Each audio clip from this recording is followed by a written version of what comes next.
जय हिंद दोस्तों। SSC GD 2024 के अंदर मैंने बीएसएफ में ज्वाइन किया है। तो 2025 के अंदर बीएसएफ के अंदर मुझे कांस्टेबल के पद पर कितनी सैलरी मिलेगी, क्या अलाउंसेस मिलेंगे, क्या मेरा बेसिक पे रहेगा, ट्रेनिंग में कितना सैलरी मिलेगा, ट्रेनिंग के बाद कितना सैलरी मिलेगा। मैं और मेरा दोस्त एक ही साथ भर्ती हुए थे, लेकिन उसकी सैलरी मुझसे ज्यादा क्यों आ रही है, क्या रीजन है। इसी प्रकार के सारे सवालों को जवाब लेकर इस वीडियो में आया हूं। जय हिंद दोस्तों, मैं हूं Jogendra commando, physical trainer, fitness coach. आप सबके अपने यूट्यूब चैनल जोगेंद्र कमांडो पे हार्दिक स्वागत करता हूं। दोस्तों आशा करता हूं कि आप लोग स्वस्थ होंगे, मस्त होंगे और अपने जीवन को बेहतर करने के लिए लगातार प्रयास कर रहे होंगे। तो दोस्तों बिना किसी देरी के वीडियो को शुरू करते हैं।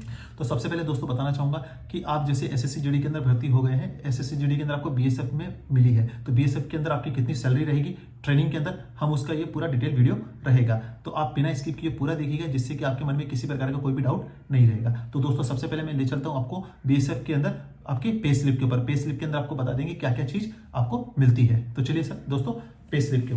तो दोस्तों जैसे कि आप ये देख सकते हैं कि director general border security force की ये पे स्लिप है। इसके अंदर आपको क्या क्या मिलेगा, तो सबसे पहले आपको बताना चाहेंगे दोस्तों, आपका बेसिक पे है, डीए प्लस टीपीटी का एरियर, हेयर कटिंग अलाउंस मिलेगा आपको, राशन मनी मिलेगा, उसके बाद में एचआरए मिलेगा, टीपीटी मिलेगा, शॉप अलाउंस मिलेगा। दोस्तों ये आपके अलाउंसेस रहेंगे। अगर हम डिडक्शन की बात करें तो सीजीआईएस के अंदर 30 रुपए का, और आपके जो डीसीपीएस के अंदर डिडक्शन है, फिर सीपीएफ के अंदर, आरआर के अंदर डिडक्शन है, इस प्रकार से डिडक्शन है। तो दोस्तों चलिए मैं आपको इसके ऊपर डिटेल अपने करते हैं, पूरा एनालिसिस करते हैं, आपको कितनी सैलरी मिलेगी। तो सबसे पहले मैं आपको ले चलता हूं दोस्तों, यहाँ पर हम जो है पूरे काउंटिंग कर लेंगे कि किसको कितना सैलरी मिलेगा। तो दोस्तों वीडियो में बने रहिए, और आपके कोई भी डाउट हो तो आप कमेंट कर पूछ सकते हैं।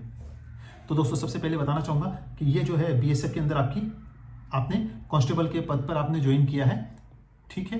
तो इसके अंदर आपकी जो पे लेवल की है 3 की वैकेंसी होती है। पे लेवल 3 के अंदर अगर हम सबसे पहले बात करें, मेन अगर किसी चीज के अंदर है तो आपका बेसिक पे होता है। अगर बेसिक पे की बात करें तो बेसिक पे आपका 21,700 रुपए, 21,700 रुपए। आपने नोटिफिकेशन के अंदर देखा होगा 21,700 से लेकर 69,100 के बीच में आपकी सैलरी रहती है। काफी बच्चे मुझे कमेंट्स करके पूछते हैं सर ये 69,100 क्या है और 21,700 क्या है। ये आपका बेसिक पे है, 21,700 से आपका स्टार्ट होगा।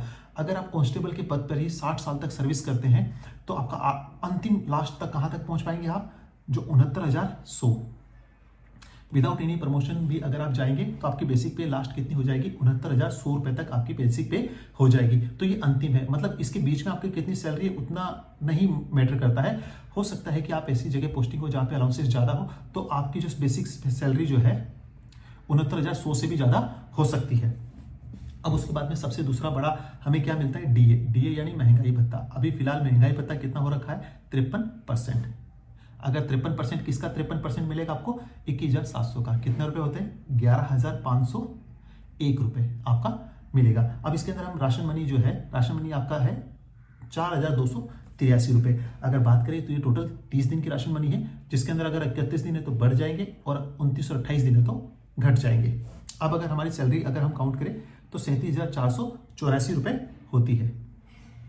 अब इसके अंदर आपको जो है बेसिक ट्रेनिंग के अंदर अलाउंसेस और क्या क्या मिलेंगे, तो आपको सोप अलाउंस मिलेगा 56 रुपए, और इसके साथ में आपको 56 रुपए मिलेगा हेयर कटर अलाउंस। तो जोड़ने के बाद कितने हो गए आपके, 37,540 रुपए। अब इसके बाद में मेजर जो हमारा जो सैलरी को, किसी की सैलरी आपसे ज़्यादा होगी, चाहे वो आपके साथ भर्ती हुआ हो, एक साथ एक दिन की ज्वाइनिंग हो, आप वो भी 2023 का जो है नोटिफिकेशन से लगा हो, 2024 में ज्वाइन कराओ, आप भी करो, लेकिन उसकी सैलरी ज़्यादा आपकी कम कहाँ, यहीं पर आपकी होती है। बाकी कोई अलाउंसेस में डिफरेंस नहीं आता, एचआरए के अंदर डिफरेंस आता है। एचआरए का क्या है, नया पॉलिसी के मुताबिक हमारी जो सिटीज़ है उनको 3 कैटेगरी में बांटा गया है, एक्स ग्रुप, वाई ग्रुप और जेड ग्रुप। तो अगर हम बात करें जेड ग्रुप की, तो जिसकी भी 25 लाख से कम पॉपुलेशन है वो जेड ग्रुप में आते हैं, और उसके अंदर एचआरए मिलता है 10%। अगर आपकी जो आप जहां पर रहते हैं आपकी सिटी की पॉपुलेशन 25 लाख से ज्यादा है लेकिन 50 लाख से कम है, तो आप बी कैटेगरी में आते हैं। बी यानी कि वाई कैटेगरी यानी 20% के एचआरए के अंदर आता है। और अगर आपका 50 लाख से ज्यादा पॉपुलेशन वाले सिटी है, जैसे कि मेट्रोपॉलिटन सिटी जिसको कहते हैं, दिल्ली, मुंबई, चेन्नई, कैलकाटा, बेंगलुरु, पुणे, अहमदाबाद, ऐसे काफ़ी सिटीज़ हैं जिसके अंदर आपको 30% एचआरए मिलता है। तो यहीं पर आपका और आपके दोस्त के जो है सैलरी के अंदर काफ़ी मेजर डिफरेंस देखने को मिल जाता है। अगर हम देखे जाए तो अगर आपका 10% के हिसाब से अगर देखे जाए तो 2170 रुपये आपका मिलता है, और आपका टोटल अमाउंट कितना हो जाता है, 39,710 रुपये। अगर वहीं पर अगर आप 20% हैं तो आपका जो है 4,340 रुपये मिलेंगे, और आपका बेसिक पे कितना हो जाएगा, टोटल आपका पे हो जाएगा 41,880 रुपए। और वहीं पे अगर आप 30% वाले में हैं तो आपका हो जाएगा 44,050 रुपए। आप देख लीजिए कि कहाँ पर 39,000, कहाँ पर 44,000, 5,000 रुपए का मिनिमम डिफरेंस आ जाता है। यहीं पर आपका और आपके साथी के सैलरी के अंदर यहीं पे मेजर डिफरेंस आ जाता है। लेकिन इसमें क्या होता है, जब अगर आप क्वार्टर इशू करवा लेते हैं या फिर सरकारी क्वार्टर ले लेते हैं तब आपको ये नहीं मिलता है दोस्तों। अब हम क्या कर रहे हैं, 30% वाले HRA को काउंट कर हमारी सैलरी को काउंट कर रहे हैं कि आप 30% में आ रहे हैं। तो 30% वाली में अगर आपके आते हैं तो टोटल आपका पे हो गया 44,050 रुपए। अब 44,050 के बाद में कुछ गवर्नमेंट डिडक्शन आते हैं। अगर गवर्नमेंट डिडक्शन की बात करें, DCPS का मतलब होता है NPS, जो हमारे आप जो है नई पेंशन स्कीम के तहत आते हैं, जिसके अंदर आपको आपके बेसिक प्लस DA का 10% आपको पे करना रहता है और बाकी गवर्नमेंट 14% उसमें जोड़कर आगे जमा करती है। तो हमारा कितना हो गया, बेसिक और DA का 3,320 रुपए हो गए, 3,320 रुपए हो गए। उसके बाद में गवर्नमेंट डिडक्शन क्या है, CPF के अंदर, CPF ARR के अंदर हमारा 174 रुपीज और डिडक्शन होता है। ये कांस्टेबल के पद पे कम होता है, फिर हेड कांस्टेबल पे ज्यादा, फिर SI पे उससे ज्यादा, उस प्रकार से जैसे रैंक बढ़ती जाती है वो बढ़ता रहता है। टोटल हमारा डिडक्शन कितना हो गया, गवर्नमेंट डिडक्शन हो गया 3,494 रुपए। अब इसके बाद में कुछ रेजिमेंटल डिडक्शन भी होते हैं। अगर हम रेजिमेंटल डिडक्शन की बात करें तो एजुकेशन फंड के हमारे 50 रुपए, बटालियन फंड के 75 रुपए और SPVY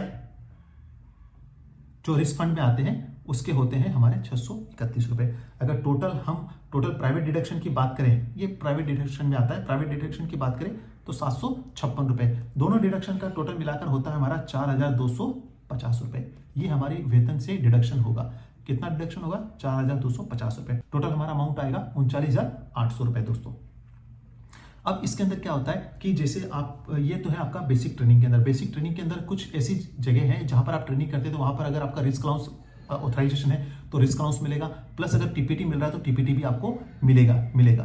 अगर आप ऐसी कोई जगह अगर आप ट्रेनिंग कर रहे हैं, जैसे JNK के अंदर है काफ़ी जगह ऐसे ट्रेनिंग सेंटर्स है जहां पर कि रिस्क अलाउंस मिलता है, अगर आप वहां पर ट्रेनिंग कर रहे हैं तो डेफिनेटली आपको रिस्क अलाउंस भी मिलेगा। अगर हम रिस्क अलाउंस की काउंटिंग करें तो टोटल 3 प्रकार के रिस्क अलाउंस है, 21,625 रुपए, 12,625 रुपए और 9,336 रुपए। ये कब क्या होता है, जब आप पोस्टिंग जाएंगे, जैसे JNK में चले गए या फिर कोई ऐसे नक्सल इलाके में चले गए जहां पर हाई रिस्क है, तो वहां पर आपको 21,625 रुपए मिलेंगे। और सेकंड में है तो 12,625, नहीं तो 9,336 रुपए। हम क्या कर रहे हैं, हम लेके चल रहे हैं 21,625 रुपए। अगर आप हाई में जाते हैं और 21,625 रुपए आपको मिलते हैं। इसके बाद में आपको क्या है कि आप अगर फ्रंटियर में है या फिर ऐसी बटालियंस में है जहां पर आपको TPT मिलता है तो आप बेफिक्र रहिए, आपको TPT अलाउंस मिलेगा ही मिलेगा। अगर आप बेसिक ट्रेनिंग के अंदर है, बेसिक ट्रेनिंग के अंदर भी आपको TPT मिलता है। अगर TPT की बात करें तो TPT क्या होता है, 1800 प्लस DA। ये आप जहां पर जिस सिटी में आप ट्रेनिंग कर रहे हैं, आपका जो हेडक्वार्टर है उस हेडक्वार्टर के ऊपर डिपेंड करता है कि अगर आपका सेकेंड ग्रेड की सिटी में है हेडक्वार्टर तो आपको जो है 3600 प्लस DA मिलेगा। अगर आप लोअर वाले में हैं तो आपको 1800 प्लस DA मिलेगा।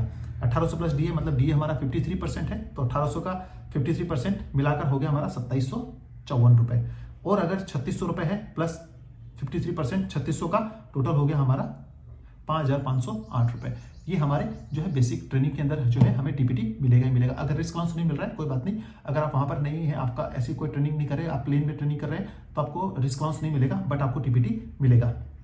अब वो आपकी सिटी के ऊपर डिपेंड करता है कि आप कौन सी सिटी में कर रहे हैं। तो अगर आप कर रहे हैं सेकंड क्लास में तो आपको 5,508 रुपए और मिलेंगे। टोटल अगर हमारा पे स्केल को देखें तो 66,939 रुपए हो जाता है। देखिए अमाउंट ज़्यादा है, बड़ा है, लेकिन इसके अंदर आपको देखने की बात है कि अगर आप का जहां पर ट्रेनिंग कर रहे हैं वहां पर अगर रिस्क अलाउंस ऑथराइजेशन है तो आपको रिस्क अलाउंस मिलेगा, प्लस TPT तो मिलेगा ही मिलेगा। तो आपको जो है बेसिक ट्रेनिंग के अंदर ज़्यादा अमाउंट मिलेगा। उसके बाद में आता है आपका पोस्टिंग के ऊपर। अगर आप आफ्टर ट्रेनिंग के बाद में जहाँ पे भी आप पोस्टिंग जाते हैं, ड्यूटीज जाते हैं, वो ड्यूटीज के ऊपर और पोस्टिंग के ऊपर डिपेंड करता है कि आपकी सैलरी और कितनी बढ़ती है या नहीं बढ़ती। अब ऐसा होता है कि आपने जहाँ पर ट्रेनिंग किया वहाँ पे रिस्क अलाउंस है, बट अगर आप ऐसी जगह पोस्टिंग चले गए जहाँ पर रिस्क अलाउंस नहीं है तो आपको बेसिक ट्रेनिंग जो 42 वीक की ट्रेनिंग की आपने, उसके अंदर तो आपको ज़्यादा सैलरी मिल रही थी और पोस्टिंग के बाद में कम मिल रही थी। वहीं पे आपके दोस्त को कम मिल रही, उसको उतनी ही मिल रही थी, और वो अगर वहीं उसी इलाके में चले गए तो उसको उतनी रह जाएगी। तो दोस्तों ये कुछ बातें रहती हैं जो आदमी क्या होता है कि सोच नहीं पाता है अच्छी तरह से, और फिर सोचता है कि यार पहले ज़्यादा मिल रही थी, अभी तो मैं ट्रेनिंग कर लिया, उसके बाद मेरी कम क्यों हो गई। तो ये रीज़न है उनका कम होने का। तो इसके अंदर आपको जो है TPT मिलेगी। मैंने यहाँ पर कोशिश किया है आपकी जो है नॉर्मल कितनी सैलरी मिलेगी वो है। अब दोस्तों सबसे पहले अब मैं आपको बताना चाहूँगा, साल में कुछ ऐसे अलाउंसेस होते हैं जो आपको परमानेंट मिलते ही मिलते हैं, ठीक है। तो हम उसकी बात करेंगे। टोटल हमारे एक साल के अंदर हमें 4 एक्स्ट्रा अलाउंसेस मिलते हैं। अगर पहले अलाउंस की बात करें तो बोनस, सेकेंड हमारा ड्रेस अलाउंस, थर्ड हमारा डीए और फोर्थ हो गया हमारा इंक्रीमेंट। सबसे पहले हम बताना चाहूँगा बोनस का। साल में एक बार दिवाली जिस महीने में होगा उस महीने दिवाली से 5, 7, 10 दिन पहले आपको अलाउंस मिलेगा। वो सीधा आपके अकाउंट में ट्रांसफर होगा, मिनिमम 7,000 रुपये। उसके बाद में आपका आता है ड्रेस अलाउंस। ड्रेस अलाउंस जैसे आप ज्वाइनिंग करें कि ये हर सैलरी के जुलाई के अंदर आपके अकाउंट में आता है, बट अगर आप जुलाई से पहले ज्वाइन कर रहे हैं तो अगले महीने के पे के अंदर भी आपको जुड़ के आ जाएगा। कितना मिलेगा? 12,500 रुपये ड्रेस अलाउंस मिलेगा, जिससे कि आप वर्दी खरीदेंगे, जूते खरीदेंगे और जो भी सामान है वो आप खरीद सकते हैं। एक इसका क्राइटेरिया बनाया हुआ है, उस क्राइटेरिया के मुताबिक आप वो सामान इन पैसों से खरीद सकते हैं। इसके बाद में आता है 2 टाइम आपका जो है डीए यानी महंगाई भत्ता, जो भी 53% हो गया जनवरी में और जुलाई के अंदर ये डीए लगता है। वैसे मार्च तक ये अप्रूवल मिल जाता है, मार्च के बाद में आपका एरियर के साथ में मिल जाता है। तो 2 बार हमारा डीए बढ़ता है और 1 बार बढ़ता है हमारा इंक्रीमेंट जैसे कि 21,700 है, 21,700 से आप 69,100 तक कैसे पहुंचेंगे? हर एक साल में आपका 3% के हिसाब से इंक्रीमेंट लगेगा बेसिक पे के अंदर और धीरे धीरे आप वहां तक पहुंच जाएंगे। तो दोस्तों ये अलाउंसेस मिलेंगे आपको एक्स्ट्रा। दोस्तों मैंने कोशिश किया है कि यहाँ पर जो है सारा के सारा मैं कवर कर लूँ, लेकिन फिर भी अगर मुझसे कोई चीज़ छूट गया हो, आपके मन में कोई सवाल हो ऐसा कि सर मुझे ये पूछना है, तो आप डेफिनेटली कमेंट बॉक्स में कमेंट कर सकते हैं। मैं कोशिश करूँगा आपके सवालों का जल्द से जल्द जवाब देने की। दोस्तों आशा करता हूँ कि आपको ये वीडियो पसंद आया होगा। वीडियो पसंद आया तो वीडियो को लाइक करना मत भूलिएगा, क्योंकि आपके एक लाइक से मैं मोटिवेट होकर और बेहतर और शानदार वीडियो बनाने की कोशिश करता रहता हूँ। तो दोस्तों इसी के साथ मैं अलविदा लेता हूँ। जय हिंद, जय भारत।